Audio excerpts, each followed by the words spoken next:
श्री कुशालेश्वर महादेव तीर्थ या आतल्या साईडला इकडं दर्शन करू आता जाऊन आपण. और कुश तपोभूमी कुशालेश्वर महादेव तीर्थ इथंच आतल्या साईडला आहे, दर्शन करू. आहे सध्या लॉक आहे कुशालेश्वर महादेव तीर्थ साइडला. नीचे के साइड पे घाट पे जाने के लिए बहुत भीड़ रहती है यहाँ पे. और यहाँ पे जो ऋषि ने तप किया था जलारेश्वर, इसलिए जबलपुर नाम गिरा है. ये साक्षात मैया का रूप है. यहाँ से अभी आगे की ओर चलते हैं. सुंदर खाली घाट आहे, खूप सुंदर घाटाचं दर्शन करू आणि पुढच्या साईडला जाऊ.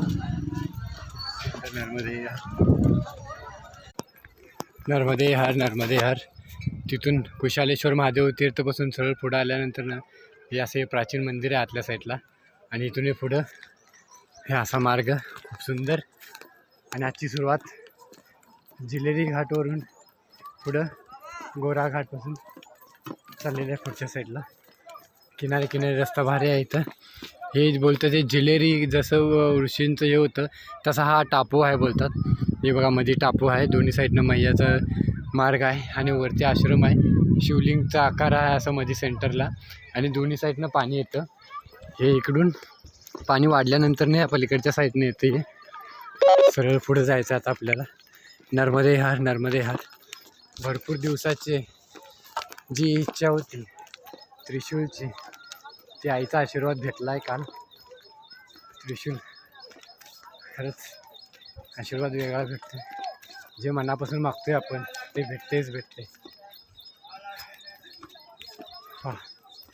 अलख निरंजन. हर हर महादेव, श्री गुरुदेव दत्त, जय जय महाकाल. इथून सरळ पुढे जाऊ. आश्रम येते वरती घाट चढून गेल्यावर. खूप सुंदर रास्ता. यहाँ से सीधा जाने के बाद कालीधाम आश्रम आएगा और मंदिर भी है उधर. ये महाराज जी ऊपर बैठे हैं, इन्होंने एड्रेस बता दिया आगे का रास्ता. और नीचे मछली पकड़ रहे थे, वो कुछ नहीं बोल रहे थे, वो उनको अभी डांट रहे हैं. अभी ये घाट के ऊपर मैया के घर जाना है, वहाँ हाथी जाएगा ना घोड़ा जाएगा, वहाँ तो पैदल ही जाना है. शिवजी के घर जाना है, वहाँ हाथी जाएगा ना घोड़ा जाएगा, वहाँ तो पैदल ही जाना है. मैया के घर जाना है, हो मैया के घर जाना है.